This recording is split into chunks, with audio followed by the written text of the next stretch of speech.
जय हिंद दोस्तों। आज की इस वीडियो में हम लोग क्लास 10 की जो 12 तारीख को बोर्ड एग्जाम होने वाली है उसी के लिए मोस्ट इम्पोर्टेंट क्वेश्चन को देखेंगे जो कि आपको परीक्षा में बहुत सारा अच्छा अंक दिलाएंगे।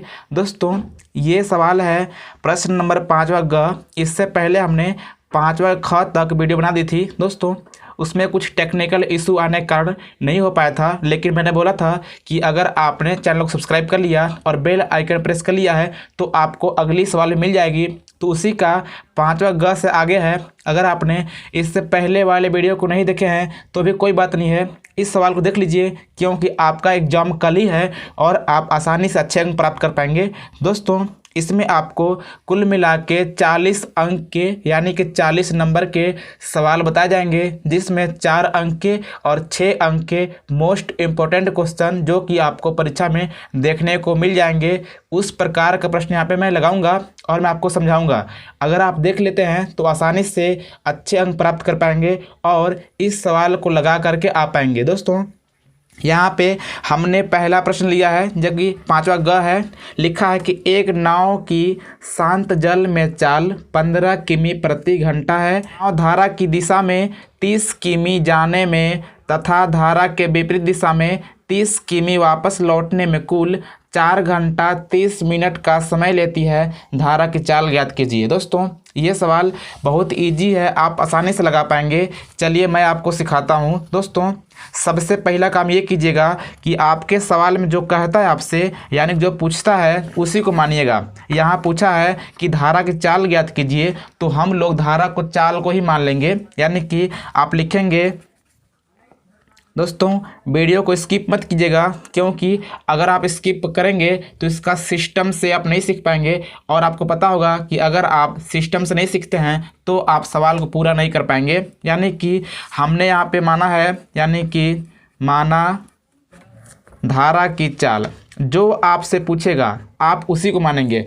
पूछा है धारा की चाल तो हम लोग धारा की चाल को ही मान लेंगे। यानी कि माना धारा की चाल बराबर 1 किमी प्रति घंटा, ऐसा हमने मान लिया। अब दोस्तों आपको पता है कि जो नाव है धारा की दिशा में जा रही है 30 किमी और उधर से 30 किमी वापस आ रही है। अब दोस्तों कहने का मतलब यह है कि जो कुल दूरी है जाने का, कितना है दोस्तों, जाने का कुल दूरी है दोस्तों 30 किमी। कितना है, 30 किमी, किलोमीटर।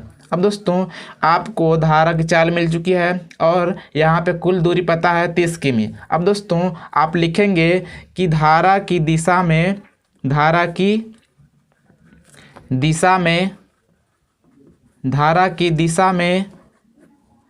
30 किमी की दूरी, 30 किमी की दूरी तय करने में लगा समय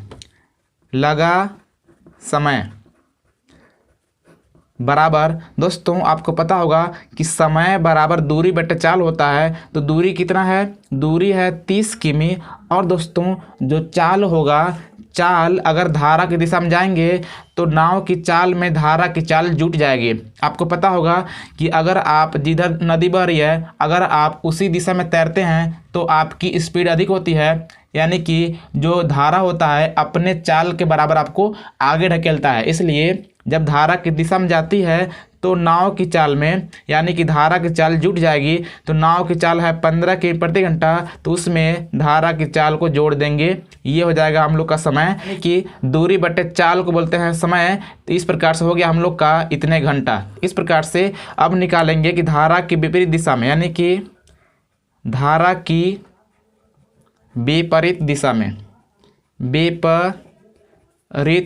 में दोस्तों आप लिखेंगे कि धारा की विपरीत दिशा में 30 किमी की दूरी तय करने में लगा समय। दोस्तों आप लिख लीजिएगा, मैं नहीं लिखता हूँ क्योंकि समय आपके पास भी कम है और मेरे पास भी कम है, यानी कि ये वीडियो लंबी हो जाएगी। तो इस प्रकार से क्या लिखा हमने, धारा की विपरीत दिशा में 30 किमी की दूरी तय करने में लगा समय। आपको पता है कि समय बराबर दूरी बटे चाल, दूरी कितनी है 30 है, यानी कि 30 किमी वापस भी लौटेगा और दोस्तों जो उसका चाल होगा चाल यानी कि नाव की चाल में धारा की चाल घट जाएगा, क्योंकि आपको पता है कि जिधर धारा बहती है अगर आप उसके उल्टा तैरते हैं तो क्या होता है, आपकी तैराकी जो चाल होती है कम हो जाती है, क्योंकि जो धारा होता है आपको उल्टा ढकेलता है, इसलिए आपकी चाल कम हो जाती है। यानी कि अगर आप विपरीत दिशा में जाएंगे तो नाव की चाल में धारा की चाल घट जाएगी। ये हो गया दूरी बट्टा चाल, क्या बोलते हैं दोस्तों, समय। तो इस प्रकार से दोस्तों 30 किमी जाने में लगा समय और 30 किमी आने में लगा समय हम लोग को पता हो गया। अब दोस्तों यहाँ बोला है कि यहाँ पे कि 30 किमी जाने में और आने में कुल समय 4 घंटा 30 मिनट लगा है। तो इसी को हम लोग लिखेंगे, यानी कि प्रश्नानुसार क्या है दोस्तों, उसको 30 किमी की दूरी जाने में और आने में कुल समय लगा है 4 घंटा 30 मिनट। यानी कि जो जाने की समय थी 30/15 + x थी, और जो आने की समय है कितना है 30/15 - x है। अब दोस्तों जब दोनों को जोड़ा होगा तो 4 घंटा 30 मिनट लगा होगा, यानी कि 4 घंटे 30 मिनट को आप लिख सकते हैं 4 सही 1/2, क्योंकि 30 मिनट का मतलब होता है आधा घंटा। तो इस प्रकार से मैंने लिख लिया। अब दोस्तों क्या होगा, इसका मतलब क्या होता पता है कि 4 दूनी 8 1 9/2। तो इस प्रकार से आप लिखेंगे, यानी कि 30/15 + x + 30/15 - x, और दोस्तों यहाँ हो जाएगा 9/2। इसी सवाल को हम लोग हल करेंगे। आप जैसे हल करेंगे आपका निकल जाएगा x का मान, और हमने यहाँ पे x को माना था धारा की चाल, जो कि हम लोग का आंसर हो जाएगा। चलिए हल करते हैं दोस्तों। आपको पता होगा इसका गुणा इधर करेंगे, इसका इधर करेंगे, नीचे के नीचे करेंगे। अब दोस्तों अगर आप इसका गुणा इधर करेंगे तो हो जाएगा 30 कोष्ठ में 15 - x। जब इसका इधर करेंगे तो हो जाएगा 30 कोष्ठ में 15 + x बट्टे नीचे का नीचे करेंगे। अब दोस्तों अगर आप नीचे का नीचे करेंगे तो आपको पता है क्या हो जाएगा, 15 + x एक कोष्ठ में, 15 - 1 दूसरे कोष्ठ में, बराबर 9/2। अब दोस्तों अब क्या करेंगे, आपको पता है कि जब 30 गुणा करेगा 15 में तो हो जाएगा 15 × 45 यानी 450 - 30x, और 15 × 45 यानी 450 + 30x बट्टा क्या होगा कि यहाँ पे a + b a - b है, यानी कि सूत्र होता है a² - b²। जब 15 का स्क्वायर करेंगे तो हो जाएगा 225, और अगर यहाँ पे x का स्क्वायर करेंगे तो हो जाएगा माइनस में x²। दोस्तों यहाँ पे हमने गुणा कराया है, अगर आप गुणा कराएंगे तो आपका इतना ही आएगा, बराबर 9/2। यहाँ दोस्तों माइनस में 30x और प्लस में 30x कट करके 0 हो जाएगा, और यहाँ पे 450 हो जाएगा 900/225 - x² बराबर 9/2। दोस्तों आप इतना जैसा ही कर लेते हैं। इसके बाद क्या करेंगे ना कि यहाँ पे इसका गुणा इधर, इसका गुणा इधर करेंगे तो क्या होगा, ध्यान दीजिएगा।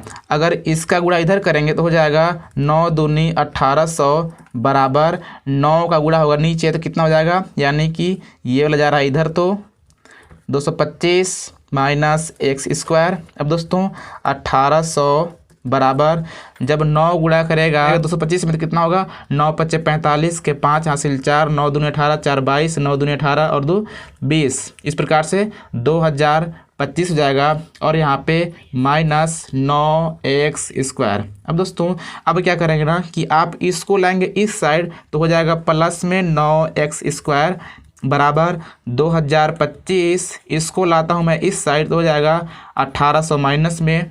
इस प्रकार से अब दोस्तों हो जाएगा 9x² बराबर जब 2025 में 1800 घटेगा तो बचेगा 225। इस प्रकार से हो जाएगा x² बराबर 225/9, यानी कि अगर आप यहाँ पे निकालेंगे x बराबर तो हो जाएगा अंडरवुड में 225/9, यानी कि आपको पता है कि 225 का 15 बाहर निकलता है और 9 का 3 निकलता है। इस प्रकार से 3 × 5 = 15, यानी कि x का मान हो गया 5 किमी प्रति घंटा। इस प्रकार से जो उस धारा की चाल है नदी की कितनी है दोस्तों, 5 किमी प्रति घंटा। तो इस प्रकार से हम लोग का ये सवाल हो गया। दोस्तों इस सवाल को आप 2-3 बार लगा के प्रैक्टिस कर लीजिए, क्योंकि ये सवाल आपको निश्चित ही सवाल परीक्षा में देखने को मिलेंगे और ये सवाल आपको 4 अंक को मिलेंगे। सो फ्रेंड्स, इस प्रकार से आप 4 अंक आसानी से प्राप्त कर सकते हैं। अब दोस्तों अगला सवाल है, यानी कि सिद्ध कीजिए कि 1 + tan स्क्वायर ए और बट्टा 1 + cot स्क्वायर ए बराबर कोष्टक में 1 - tan ए बट्टे 1 - cot ए के होल स्क्वायर। दोस्तों यहाँ पे हम लोग सीधे कैसे करेंगे, चलिए मैं आपको दिखाता हूँ। यहाँ पे सबसे पहले आप सवाल को लिखेंगे और दोस्तों कुछ सवाल ऐसे होते हैं कि अगर आप दोनों पक्षों को हल करेंगे तो आपका सिद्ध हो जाएगा, यानी कि यहाँ पर भी हम लोग दोनों पक्षों को हल करके सिद्ध करके लाएंगे। दोस्तों उसमें होता यह है कि अगर आप दोनों को हल करते हैं तो दोनों का आंसर एक ही आना चाहिए। अगर दोनों का एक ही आ गया तो कहने का मतलब सिद्ध हो जाएगा। तो इस प्रकार से हम लोग दोनों पक्षों को हल करके आंसर ला के दिखाएंगे। सो फ्रेंड्स, यहाँ पे हमने सवाल को लिख लिया। इसके बाद मैं क्या करता हूँ कि इसको लिखता हूँ LHS यानी कि लेफ्ट हैंड साइड, इसको RHS यानी कि राइट हैंड साइड। अब दोस्तों दोनों पक्षों को हल करेंगे तो क्या होगा, 1 + tan स्क्वायर ए को बोलते हैं सेक स्क्वायर ये फार्मूला होता है। यानी कि आप याद रखिएगा कि 1 + tan स्क्वायर ए को बोलते हैं सेक स्क्वायर ए बट्टे 1 + cot स्क्वायर ए को बोलते हैं कोसेक स्क्वायर ए। क्या बोलते हैं, कोसेक स्क्वायर ए। अब दोस्तों एक बात और हो सकती है कि आप सेक को जानते होंगे, सेक कास का उल्टा होता है, यानी कि आप सेक स्क्वायर ए को लिख सकते हैं 1/cos स्क्वायर ए और कोसेक साइन का उल्टा होता है, इस प्रकार से 1/sin स्क्वायर ए लिख सकते हैं। अब दोस्तों इतना करने के बाद आप क्या करेंगे ना कि यहाँ पे आपको पता है कि ऊपर वाला कुछ नहीं करते हैं, यानी कि 1/cos स्क्वायर ए छोड़ देंगे और नीचे वाले को पलट देते हैं, यानी कि हो जाएगा ऊपर साइन हो जाएगा और नीचे हो जाएगा दोस्तों 1। यानी कि जब नीचे वाले को कुछ इस प्रकार से पलटते हैं तो 1/sin है तो sin/1 हो जाता है। अब दोस्तों जब sin स्क्वायर ए गुणा करेगा 1 में तो हो जाएगा sin स्क्वायर ए बटे हो जाएगा cos स्क्वायर ए। अब दोस्तों sin स्क्वायर ए और cos स्क्वायर ए को बोलते हैं tan स्क्वायर ए, तो इस प्रकार से इसका हो गया tan स्क्वायर ए।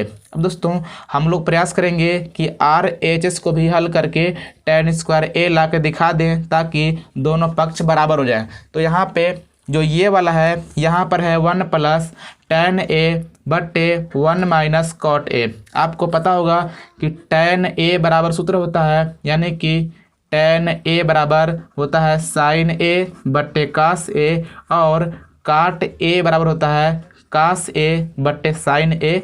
तो इसी को हम लोग यहाँ पे रख देंगे, यानी कि 1 - tan को लिख सकते हैं sin ए बट्टे cos ए बट्टे 1 - cot को लिख सकते हैं cos ए बट्टे sin ए का होल स्क्वायर। दोस्तों अब क्या करेंगे ना कि यहाँ पे जो साइन है साइन गुणा करेगा इसमें, सॉरी जो कास है कास गुणा करेगा इसमें, तो हो जाएगा cos ए - sin ए बट्टे cos ए। यानी कि इसका गुणा यहाँ कराते हैं, माइनस छोड़ देंगे इसको, बट्टा cos हो जाएगा, ये बट्टा ये वाला है, और इसका गुणा कराएंगे यहाँ -cos यानी कि sin ए - cos ए बट्टा sin ए।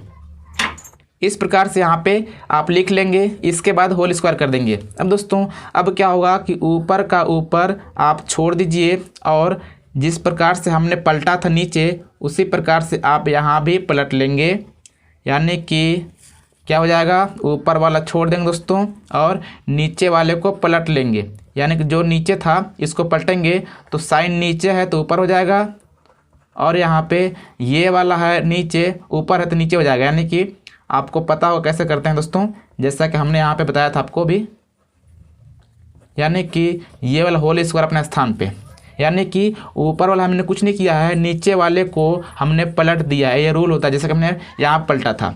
अब दोस्तों इस प्रकार से यहाँ पे ऊपर हो गया दोस्तों साइन कास, यानी कि ऊपर हो गया साइन नीचे है कास, तो आपको पता है कि हम लोग इसको कुछ इस प्रकार से लिख सकते हैं क्योंकि गुणा में है साइन ए बट्टे कास ए, और यहाँ पे गुणा में इसको लिख सकते हैं यानी कि कास ए माइनस साइन ए, और बट्टा में ये वाला sign A minus cos A. अब दोस्तों होल स्क्वायर है तो होल स्क्वायर कर देंगे। अब दोस्तों इतना करने के बाद दोस्तों आप घबराइएगा मत, आपका हो सकता है कि ये वाला पक्ष लंबा जाए, लेकिन आपको लास्ट में tan स्क्वायर ए ही ला के दिखाना है। इस प्रकार से साइन बटे कास को बोलते हैं tan A। अब दोस्तों आपका दिमाग काम करना शुरू कर दिया होगा, क्योंकि यहाँ पे tan आ गया और बाहर में स्क्वायर है, तो कहने का मतलब tan स्क्वायर तो हो ही जाएगा। लेकिन आप दिमाग ये लगाइए कि इसमें ऐसा क्या करें कि इसमें यानी कि ये वाला सब कट जाए और एक हो जाए। अब दोस्तों स्क्वायर का मतलब होता है कि स्क्वायर दोनों के ऊपर है, यानी कि इसके ऊपर भी है और इसके ऊपर भी है, क्योंकि ये कोष्टक के बाहर है। अब दोस्तों अगर ये कोष्टक के बाहर है तो क्या करेंगे कि ये वाला स्क्वायर एक बार tan के ऊपर लगाते हैं और एक बार इसके ऊपर लगाते हैं, यानी कि कास A माइनस साइन A के ऊपर लगाते हैं, और इसी प्रकार से एक बार लगाते हैं नीचे, यानी कि sine A minus cos A के ऊपर। अब दोस्तों आप जैसे ही इतना करेंगे, इसके बाद आप ये tan स्क्वायर A छोड़ दीजिए, ये वाला आप A माइनस बी के होल सब खोलेंगे। अब दोस्तों मैं यहाँ पे थोड़ा शॉर्टकट करता हूँ। अगर आप इसको A माइनस बी के होल सब खोलेंगे तो आपको पता है कि सूत्र होता है A square plus B square minus 2AB। अगर आप कास का स्क्वायर करेंगे तो हो जाएगा कास स्क्वायर, प्लस जब साइन के स्क्वायर करेंगे तो हो जाएगा साइन स्क्वायर, और माइनस में हो जाएगा 2 sine A into cos A, और बटा सेम वैसे ही नीचे हो जाएगा, यानी कि sine square A plus cos square A minus 2 sine A into cos A। अब दोस्तों यहाँ पे क्या है कि यहाँ पर दोनों बराबर हो गया, क्योंकि cos square A plus sine square A, यहाँ भी है sine square A plus cos square A, यानी कि भले ही आगे पीछे है लेकिन है दोनों सेम, और ऊपर भी है माइनस 2 साइन इंटू कास और नीचे भी है माइनस 2 साइन इंटू कास, यानी कि ऊपर नीचे सेम है तो कट जाएगा। इस प्रकार से कितना बच गया, ये वाला tan स्क्वायर A बच गया। इस प्रकार से यहाँ पे पहले ही आ चुका था tan स्क्वायर A, और यहाँ पर भी आ गया tan स्क्वायर A। इस प्रकार से LHS और RHS दोनों सेम आ गए, यानी कि यहाँ पे सिद्ध हो गया, तो आप लिखेंगे इति सिद्धम। इस प्रकार से आप पूरा 4 अंक आसानी से प्राप्त कर सकते हैं। दोस्तों उम्मीद करता हूँ कि इस वीडियो को भी आप आसानी समझ गए होंगे, यानी कि इस सवाल को भी आप आसानी से लगा करके 4 अंक प्राप्त कर सकते हैं। अब दोस्तों अब देखते हैं अगला सवाल। यहाँ पे हमने अगला सवाल लिया जो कि 6वां का है। ये सवाल भी आपको 4 अंक में परीक्षा में देखने को मिल जाएंगे। दोस्तों यहाँ बोला है कि एक गोला जिसका व्यास 12 सेंटीमीटर है एक लंबवृत्तीय बेलनाकार बर्तन में डाला जाता है, तो बेलनाकार बर्तन में पानी पूरी तरह से 3 सही 5/9 सेंटीमीटर बढ़ जाती है, तो बेलनाकार बर्तन का व्यास ज्ञात कीजिए। दोस्तों यानी कि यहाँ पे हम लोग इस सवाल को बहुत ही आसान तरीके से सीखने वाले हैं। दोस्तों इसको आप ध्यान से देखिएगा, नहीं तो आप नहीं कर पाएंगे। यहाँ पे जो सवाल में देता है हम लोग सेम उसी काम को करते हैं और हम लोग का आंसर आ जाता है। यानी कि बोला है कि गोले का व्यास कितना है दोस्तों, 12 सेंटीमीटर, तो आप लिखेंगे कि यहाँ पे गोले का व्यास कितने दोस्तों, व्यास है 12 सेंटीमीटर, तो त्रिज्या कितना होगा, तो आप लिखेंगे आगे कि गोले की त्रिज्या यानी कि कितनी हो जाएगी, 6 सेंटीमीटर। ये आपको पता होगा कि जो त्रिज्या होता है व्यास के आधा होता है, तो इस प्रकार से व्यास था 12, त्रिज्या हो गया 6। अब दोस्तों यहाँ बोला है उस गोले को किसी लंबवृत्तीय बेलनाकार बर्तन में डालता है, तो उस बेलनाकार बर्तन का जो पानी होता है इतना मीटर ऊपर उठ जाता है। अब दोस्तों कहने का मतलब यह है कि उस पानी के जो आयतन था इतना बढ़ गया। अब दोस्तों ऊपर उठने का मतलब यह है कि मान लीजिए ये एक बेलनाकार बर्तन था जिसमें अगर डाला गया उस गोले को तो उसका पानी इतना बढ़ गया, यानी कि मान लीजिए बर्तन कुछ और बड़ा होगा लेकिन इतना बढ़ गया, तो कहने का मतलब जो बढ़ गया है इसका मतलब यह है कि ये ऊंचाई दिया हुआ है उस बेलन का, तो ऊंचाई कितना हो दोस्तों, ऊंचाई हो जाएगा 3 सही 5/9, यानी कि जो बढ़ा हुआ है आप ये समझिएगा उस बेलनाकार का आपको ऊंचाई दिया गया है और आपसे पूछा गया है व्यास, यानी कि व्यास ज्ञात करने के लिए सबसे पहले आपको उसका त्रिज्या पता होना चाहिए। तो इसलिए हम लोग को मान के चलना है कि हम लोग को त्रिज्या ज्ञात करनी है। अब दोस्तों आपको पता होगा कि जो गोले का आयतन होगा उसी आयतन के बराबर बेलन का भी आयतन होगा, क्योंकि जो गोला होगा अपने आयतन के बराबर ही उस बर्तन में अपने पानी को ऊंचा किया होगा। तो इस प्रकार से गोले का आयतन बराबर हो जाएगा लंबवृत्तीय बेलन का आयतन, यानी कि बेलन का आयतन।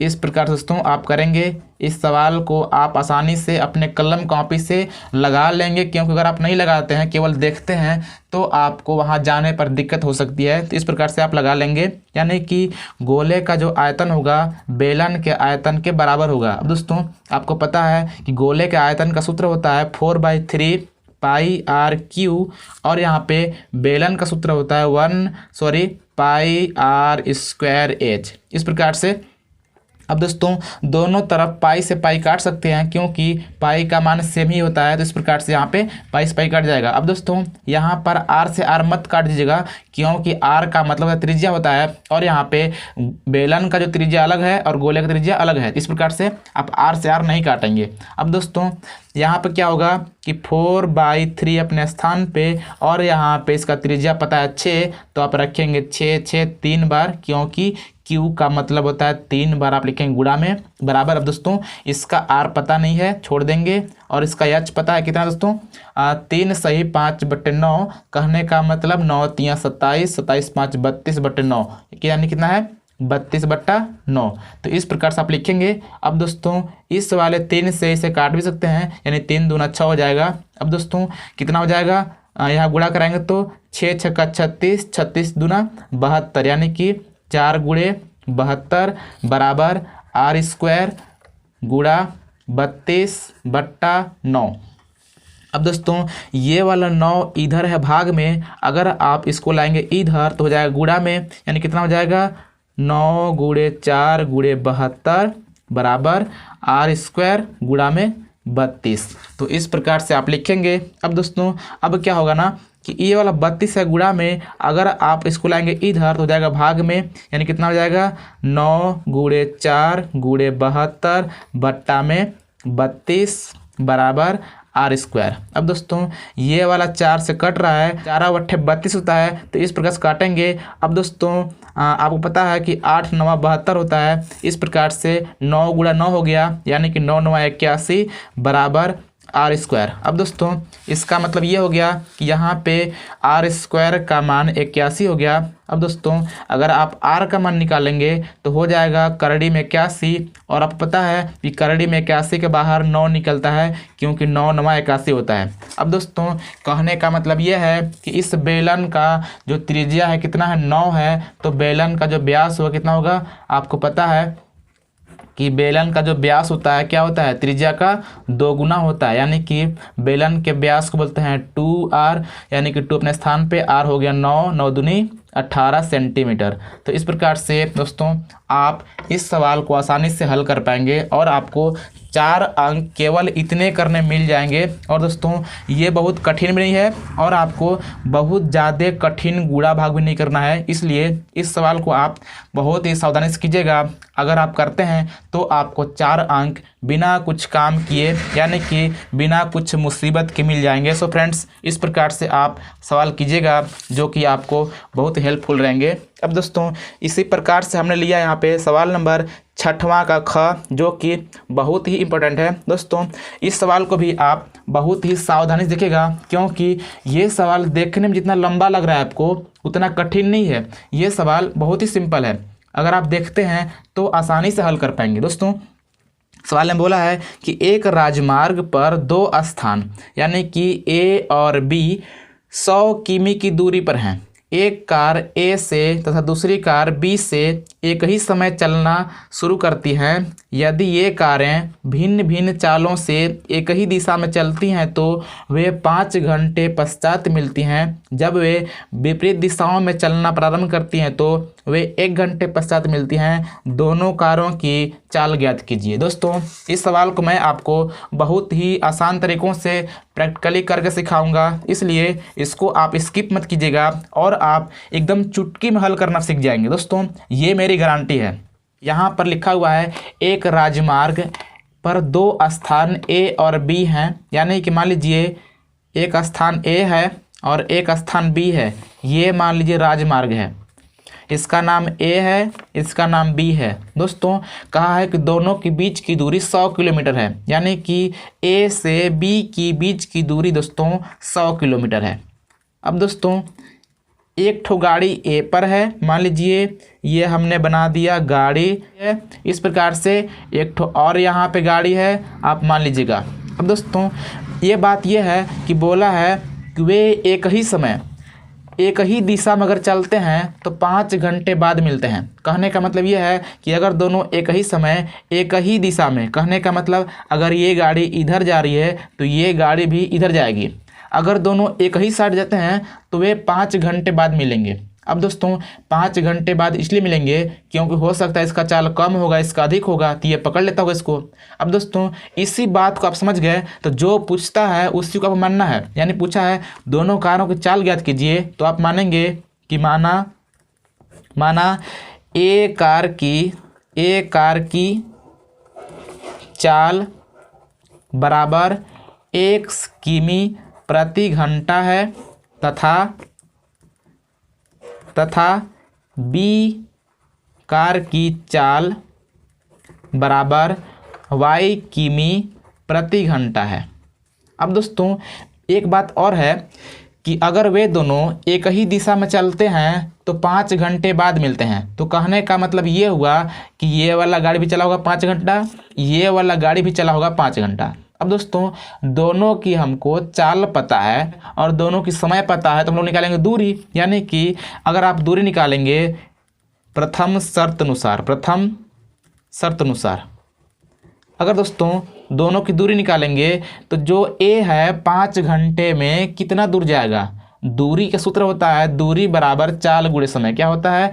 दूरी बराबर चाल गुणे समय। यानी कि चाल है ए की x और समय है 5 घंटा, क्योंकि ए और बी दोनों गाड़ियां 5 घंटे चली होंगी। तो इस प्रकार से यहाँ पे समय हो गया 5 और चाल है x, जब गुणा कराएंगे तो हो जाएगा 5x। यानी कि ये चला होगा 5x और जो बी कार है ये चला होगा 5y, क्योंकि ये भी 5 घंटा चली है और इसकी चाल है y। तो इस प्रकार से इसकी दूरी हो जाएगी 5y और इसकी दूरी हो जाएगी 5x। अब दोस्तों अगर मान लीजिए ये दोनों कहीं ना कहीं मिलते हैं, तो कहने का मतलब ये है कि जो ए होगा इससे 100 किलोमीटर अधिक चला होगा, क्योंकि पहले से ये 100 किलोमीटर से पीछे था। अगर यहाँ पे कहीं कहीं लोग मिले हैं तो कहने का मतलब कि इसकी जो स्पीड थी अधिक था, तभी ना 100 किलोमीटर पकड़ के इसको पकड़ लिया। तो कहने का मतलब ये है कि जितना चाल ये चला होगा और जितना ये चला होगा, इन दोनों के बीच का अंतर 100 का होगा, क्योंकि ये 100 इससे अधिक चला होगा तभी इसको पकड़ा, क्योंकि ये 100 किलोमीटर इससे पीछे था। तो इस प्रकार से हो गया। अब दोस्तों यहाँ पे 5 कामन तो लेंगे, 5 कामन तो हो जाएगा x माइनस वाई बराबर 100। यहाँ पर 5 है गुणा में, अगर आप इसको लाएंगे इसके इधर तो हो जाएगा 100/5, यानी कि हो जाएगा 20। ये हो गया समीकरण 1। दोस्तों अगर आपको समझ नहीं आया होगा तो ये जो 5 है गुणा में है, अगर इसको लाएंगे इधर तो हो जाएगा बट्टा में, यानी कि 100/5 हो जाएगा, तो 20/100 होता है। तो इस प्रकार से x माइनस वाई के बराबर हो गया 20। ये हो गया समीकरण 1। अब दोस्तों इसी प्रकार से आगे बोला है सवाल कि अगर दोनों गाड़ियां विपरीत दिशा में आते हैं तो वे लोग 1 घंटे मिल जाते हैं। यानी कि अगर ये कार जा रहा है इधर और ये कार आ रहा है इधर, तो क्या हुआ? विपरीत हुआ ना। इसकी दिशा इधर है और इसकी दिशा इधर है, तो जब विपरीत होगा तो क्या होगा? दोनों 1 घंटे मिलते हैं। यानी कि कहने का मतलब यह है कि कुछ दूरी इसने तय किया, कुछ दूरी इसने तय किया, अब दोनों कहीं ना कहीं मिल जाएंगे इस प्रकार से 1 घंटे में। अब दोस्तों यहाँ पर भी सेम काम होगा, यानी कि दोनों का समय पता है 1 घंटा, यानी कि अगर वे 1 घंटे मिलते हैं तो कहने का मतलब कि दोनों कारें 1-1 घंटे चले हैं। तो इस प्रकार से यहाँ पर भी 1 घंटा में दूरी निकालेंगे दोनों का। और यहाँ पे मैं आपको बता रहा हूँ, बहुत सिंपल है दोस्तों, आप स्किप मत कीजिएगा। मान लीजिए जो ए कार है अगर 1 घंटा चला होगा तो कितना दूरी हो जाएगा दोस्तों? 1 गुणा करेगा x में तो हो जाएगा x कुल मिला के। और दोस्तों अगर ये चला है 1 घंटा तो 1 से गुणा करेगा y, तो कुल मिला के y हो जाएगा। अब दोस्तों हुआ क्या कि इन दोनों के बीच की दूरी 100 किलोमीटर है।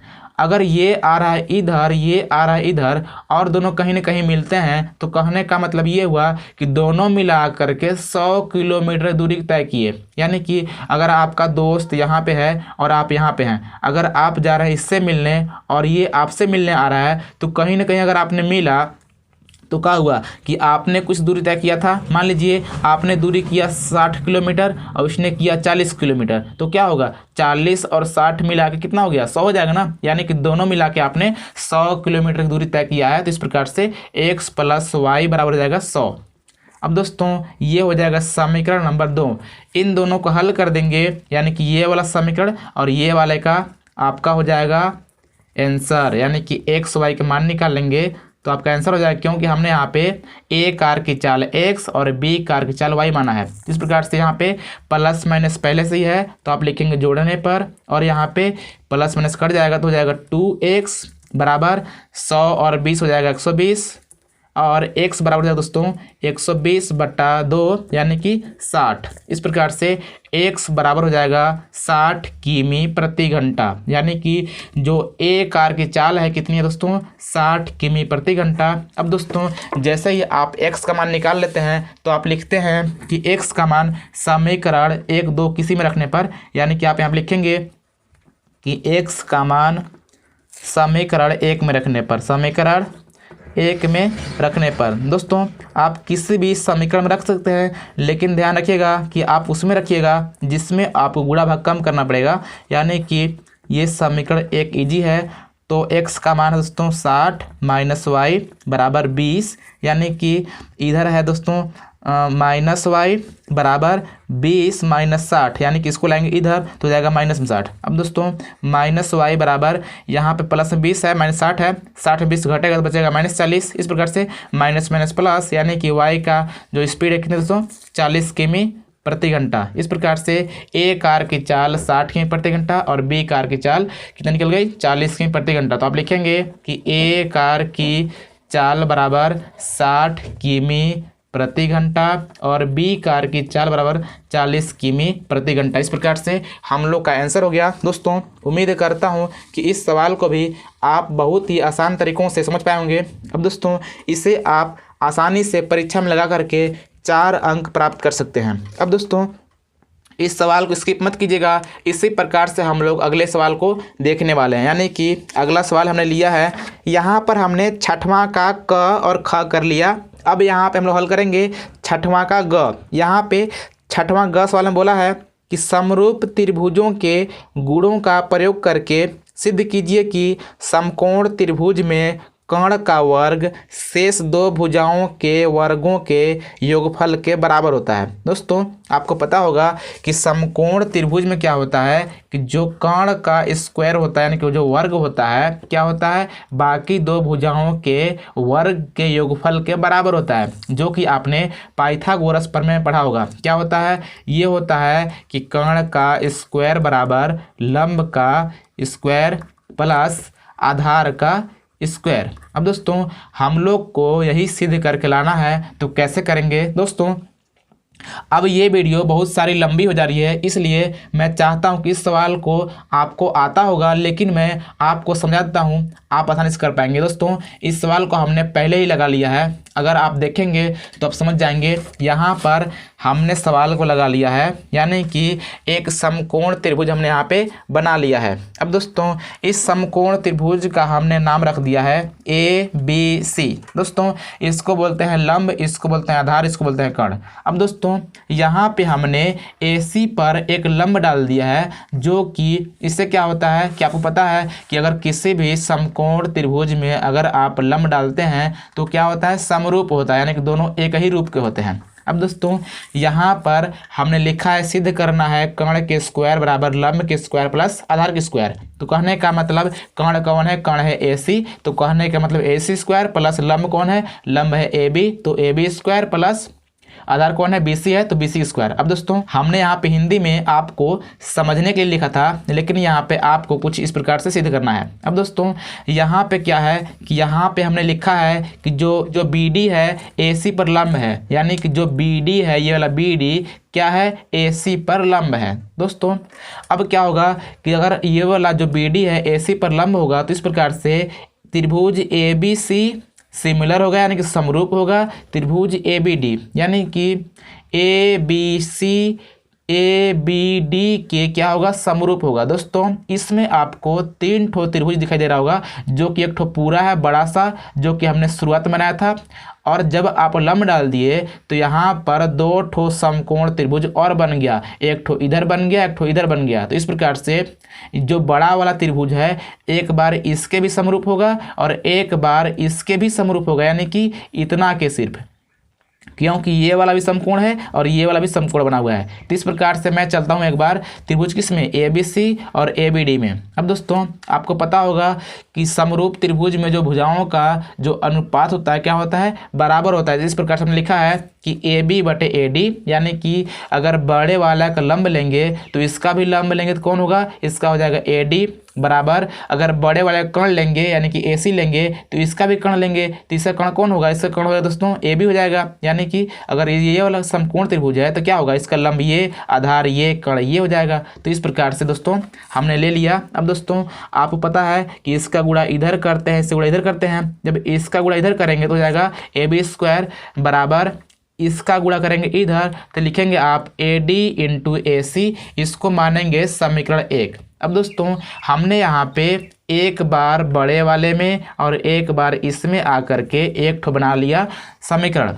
इसी प्रकार से फिर लिखेंगे कि जो ABC है वो क्या है, एक बार DBC, यानी कि जो ABC है बड़ा वाला त्रिभुज इसके भी समरूप है, क्योंकि हमने बोला था कि यहाँ पर दो ठो समकोण बना हुआ है। तो एक बार जो बड़ा वाला है इसके सिमिलर हमने लिया था, एक बार इसके लेंगे, यानी कि इसका नाम BDC या DBC लिख सकते हैं। तो इस प्रकार हमने लिखा है यहाँ पे कि त्रिभुज ABC सिमिलर होगा किसके, BDC में। तो इस प्रकार से हमने यहाँ पे चल रहा है। अब दोस्तों यहाँ क्या होगा ना कि अगर आप इसका लेंगे BC, यानी कि अगर बड़े वाले का BC लेंगे यानी कि आधार लेंगे तो छोटे वाले का यानी इसका भी आधार लेंगे। अब दोस्तों इसका आधार कौन होगा, इसका आधार CD होगा। इस प्रकार से हमने बड़े वाले का आधार लिया तो इसका भी आधार लेंगे। अब दोस्तों यहाँ पे हमने आधार इसलिए लिया है क्योंकि यहाँ पे देखना भी होता है कि हम लोग को सिद्ध क्या करना है। तो हम लोग कहीं ना कहीं सिद्ध करके BC लाना है, तो आप दिमाग लगाएंगे ना कहीं BC आना चाहिए। तो इस प्रकार से हमने यहाँ पे इसका लिया आधार तो इसका भी लेंगे आधार, इस प्रकार से।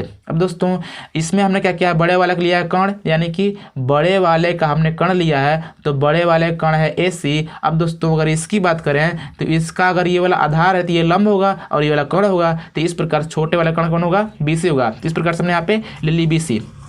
अब दोस्तों सेम पहले की तरह, यानी कि इसका गुणा इधर इसका गुणा इधर करेंगे, जब इसका गुणा इधर करेंगे दो ठो हो जाएगा तो हो जाएगा BC² बराबर इंटू AC। इस प्रकार से हम लोग के पास दो ठो समीकरण बन गया, यानी 1 2। अब दोस्तों आगे लिखेंगे कि समीकरण 1 और 2 को जोड़ने पर, अगर आप समीकरण 1 और 2 को जोड़ेंगे तो क्या हो जाएगा, AB², यानी कि इधर वाला इधर जुटेगा और इधर वाले को इधर से जोड़ेंगे तो कितना हो जाएगा, AB² प्लस BC² बराबर, इसको लिखे हैं हमने और प्लस में इसको, इस प्रकार से। अब दोस्तों ये वाला अपने स्थान पे है, यहाँ पे आपको AC और AC दिखाई दे रहा है, यानी कि आप यहाँ पर कॉमन लेंगे AC का तो बचेगा AD प्लस CD। इस प्रकार दोस्तों यहाँ पर जो AD और CD है AC के बराबर है, क्योंकि आप यहाँ पर फिगर में देखेंगे तो जो AD है और CD है यानी कि ये दोनों मिला करके क्या हुए हैं, बड़ा सा बना है नहीं AC, यानी कि AD और CD मिला किसके बराबर हैं, AC के। तो इस प्रकार से आप यहाँ पे AD प्लस CD के स्थान पे लिख सकते हैं क्या दोस्तों,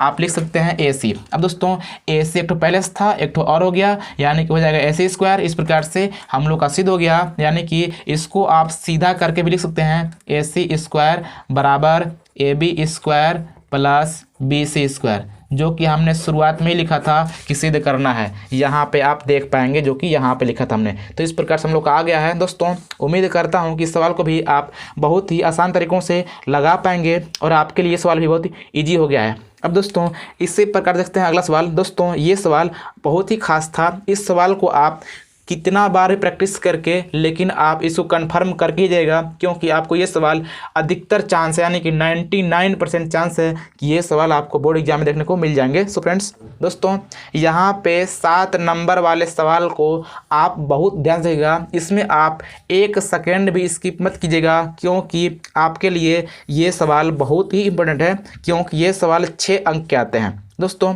यहाँ पे पहला सवाल है कि यदि थीटा बराबर 30 अंश हो तो सिद्ध कीजिए कि, यानी कि इतना बराबर इतना और इतना बराबर इतना। अब दोस्तों दोनों को सिद्ध करना है, कैसे करेंगे, हमने आपको बोला था कि कभी कभी ऐसा होता है कि आप दोनों पक्षों को हल करके बराबर कर देते हैं तो आपका आंसर हो जाता है। तो वही काम यहाँ पर भी करेंगे, यानी कि सवाल है हम लोग के पास tan 2a बराबर 2 tan a बटा 1 माइनस tan स्क्वायर a। अब दोस्तों यहाँ पर थीटा का मान दे रखा है कितना, यहाँ पे दोस्तों थीटा है, दोस्तों आप थीटा लिख लेंगे। तो इस प्रकार से यहाँ पे थीटा का मान पता है 30 अंश।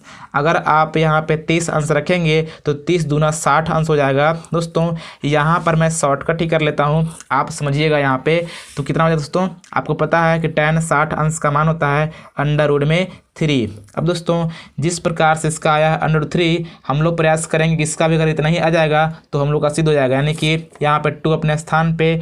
और दोस्तों यहाँ पे tan थीटा है, तो कहने का मतलब अगर थीटा का स्थान पे 30 रखेंगे तो कहने का मतलब tan 30 अंश हो जाएगा। और आपको पता है tan 30 अंश का मान होता है 1/√3 बट्टा। अब दोस्तों सेम काम यही करेंगे, माइनस अपने स्थान पे माइनस। अब दोस्तों यहाँ पर tan स्क्वायर थीटा है, तो कहने का मतलब अगर 30 अंश रखेंगे तो हो जाएगा tan स्क्वायर 30 अंश। इस प्रकार से tan 30 अंश का मान होता है 1/√3, स्क्वायर कर देंगे। अब दोस्तों अब क्या करेंगे कि यहाँ पे 2 एकम 2 बट्टा √3 अपने स्थान पे। अब क्या होगा, यहाँ पे 1 अपने स्थान पे माइनस, जब 1 का स्क्वायर करेंगे तो 1 हो जाएगा। और ये जब √3 का स्क्वायर होगा तो सिर्फ 3 होगा, क्योंकि अब पता है किसी भी अंडर वाले संख्या को स्क्वायर करने पर उसका अंडर खत्म हो जाता है, यानी कि हट जाता है। तो इस प्रकार से यहाँ पे हट गया होगा। अब दोस्तों अगर आप इसको हल करेंगे तो क्या हो जाएगा, 2/√3 अपने स्थान पे, और यहाँ पे 3 एकम 3, 3 में घटेगा 1 तो बचेगा 2/3, यानी कि यहाँ पर जाएगा 2/3। अब दोस्तों अगर आपके पास अगर कुछ इस प्रकार सवाल होते हैं तो हमने बोला था कि ऊपर वाला कुछ नहीं करते हैं और नीचे वाले को पलट देते हैं, यानी कि 3 ऊपर हो जाएगा 2 नीचे हो जाएगा। अब दोस्तों 2 से 2 कट जाएगा, अब कितना हो जाएगा, ऊपर हो गया 3/√3। दोस्तों जो 3 है, 3 को आप 2 बार लिख सकते हैं करड़ी में 3, क्योंकि आपको पता है कि 2 बार करड़ी में 3 गुणा जब कराएंगे आप तो आपका 3 आता है। तो इस प्रकार से आप 3 को कुछ इस प्रकार से लिखते हैं, और बट्टे में करड़ी में 3 है तो ये वाला इससे कट जाएगा, तो कुल मिला कितना हो जाएगा, करड़ी में 3 बचेगा, जो कि इधर भी आया था करड़ी में 3 और इधर भी आ गया करड़ी में 3। इस प्रकार से हम लोग का सिद्ध हो गया दोनों पक्ष। अब दोस्तों ये 6 अंक का नहीं था, यानी कि ये वाला केवल आपको 3 अंक मिलेगा करने पे, दोनों करेंगे तब 6 अंक मिलेगा, क्योंकि यहाँ पे का नंबर लिख के क का पहला और दूसरा लिखा है। तो इस प्रकार से आपने यहाँ पे 3 अंक का सवाल करने सीख चुका है। अब करेंगे यहाँ पे सवाल नंबर दूसरा। दोस्तों 3 अंक का है। दोस्तों ये सवाल भी इजी है, मैं आपको दिखाता हूँ करके, यानी कि साइन थीटा बराबर करड़ी के अंदर 1 माइनस cos 2 थीटा बटे 2। दोस्तों साइन थीटा का स्थान में रखेंगे 30 अंश, तो साइन 30 अंश का मान होता है 1/2 बराबर। दोस्तों हो जाएगा करड़ी में 1 माइनस cos 2 थीटा, यानी कि 2 अपने स्थान पे, थीटा का स्थान में रखेंगे 30 तो हो जाएगा 30 दूना 60। इस प्रकार से cos 60 अंश का मान होता है 1/2, और ये वाला 2 अपने स्थान पे। अब दोस्तों इसका मतलब ये हो जाएगा कि करड़ी में 1 मतलब 2 एकम 2, 2 में से घटेगा 1 तो बचेगा 1/2, यानी कि 1 में से आधा घटेगा तो आधा बचेगा बट्टा 2। दोस्तों 2 के बट्टे आप 1 लिख सकते हैं, यानी कि हमने बोला था कि अगर 1/2 है ऊपर और नीचे भी बट्टे में अगर है तो नीचे वाले को पलट देते हैं, यानी कि हो जाएगा 1/2।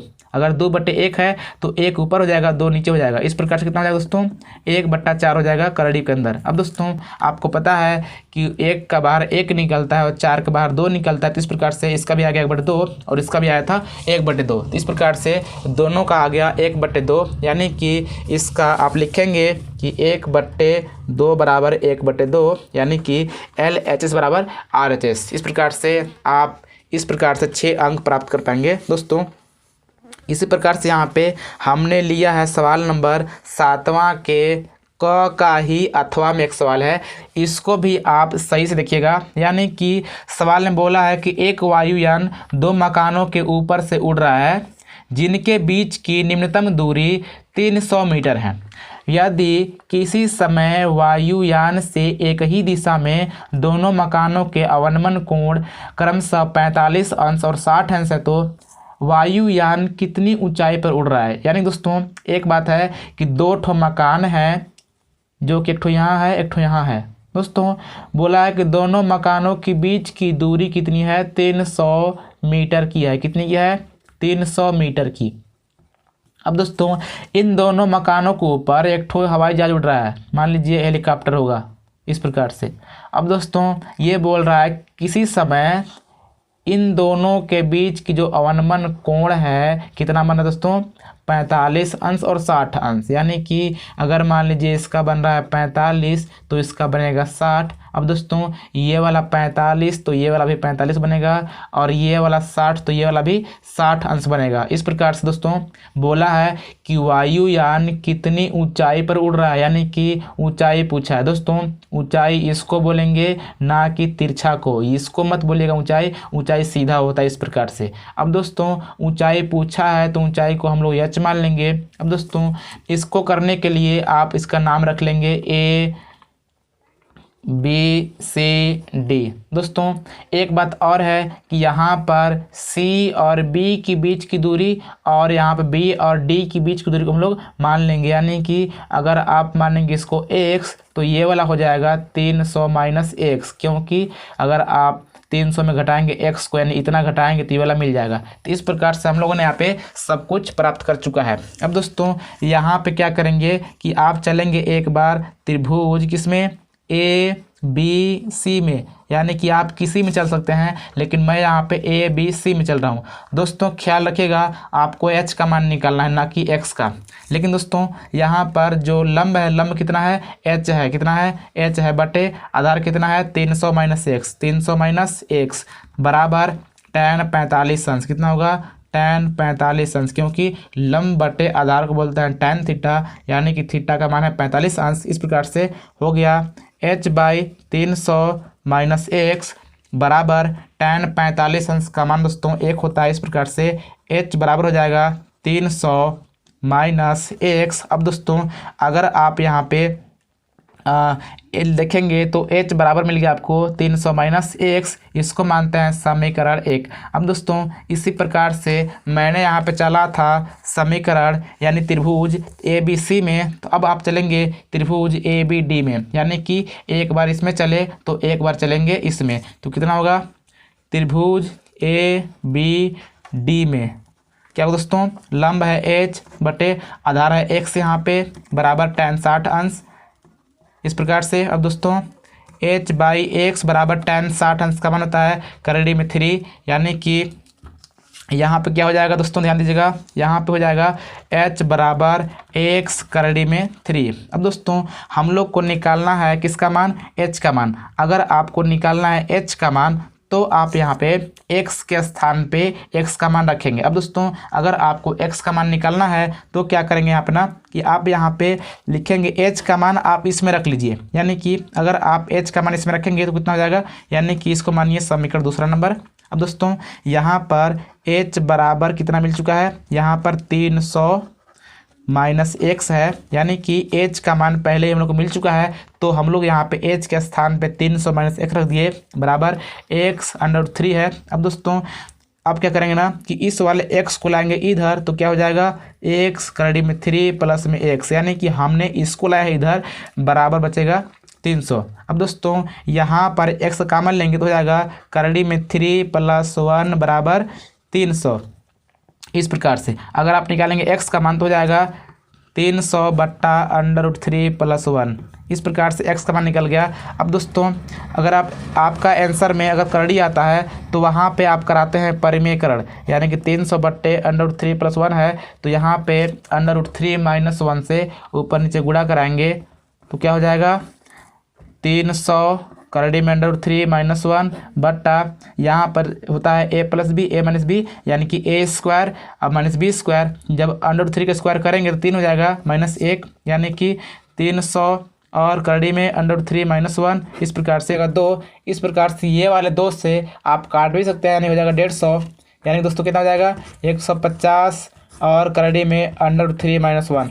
अब दोस्तों ये मान हो गया x का, और यहाँ पे आपको एक ठो और पहले पता है जो कि हम लोग को निकालना है h का मान। अब दोस्तों h बराबर था 300 माइनस एक्स, यानी कि x का मान इतना है, तो हम लोग यहाँ पे x का स्थान पे इतना रख देंगे तो कितना हो जाएगा 300 माइनस एक्स के स्थान पे दोस्तों 150, और यहाँ पे करड़ी में √3 - 1 है। अब दोस्तों अब कितना हो, ध्यान दीजिएगा, यहाँ पे 300 माइनस 150। अब दोस्तों यहाँ पर करड़ी में 3 का मान होता है, कितना होता है 1.732 - 1। इस प्रकार से आप क्या करेंगे ना, यहाँ पे 300 माइनस 150 गुणा में अगर आप 1.732 में 1 घटाएंगे तो आपका आएगा 0.732। इस प्रकार से आपका हो जाएगा 300 माइनस 150 में आप इसे गुणा कराएंगे, जितना आएगा उसको आप 300 में घटा लीजिएगा। दोस्तों आपका आंसर हो जाएगा। ये गुणा थोड़ा सा बड़ा हो रहा है और यहाँ पे वीडियो में टाइम नहीं मिल रहा हमें, इसलिए आप गुणा करा के इसका और 300 में घटा लीजिएगा। ये निकल गया एच का मान, जो कि हवाई जहाज की ऊंचाई निकल जाएगी। इस प्रकार से दोस्तों आपका हो जाएगा आंसर और आप इस प्रकार से 6 अंक ले आएंगे। दोस्तों इसी प्रकार से यहाँ पे सवाल नंबर 7वां का ख है, जो कि मोस्ट इम्पोर्टेंट है। और दोस्तों ये सवाल आपको बोर्ड एग्जाम में देखने को मिल सकते हैं। इस सवाल को भी आप बहुत ही ध्यान से देखिएगा। दोस्तों मेरी फ़ोन में एक प्रॉब्लम आ चुकी है, जो कि बार बार लिख रहा है स्टोरेज फुल हो गया, जो कि पिछला वीडियो भी मेरी इसी कारण से हमने उससे वीडियो में पूरे सवाल को नहीं लगाया था, क्योंकि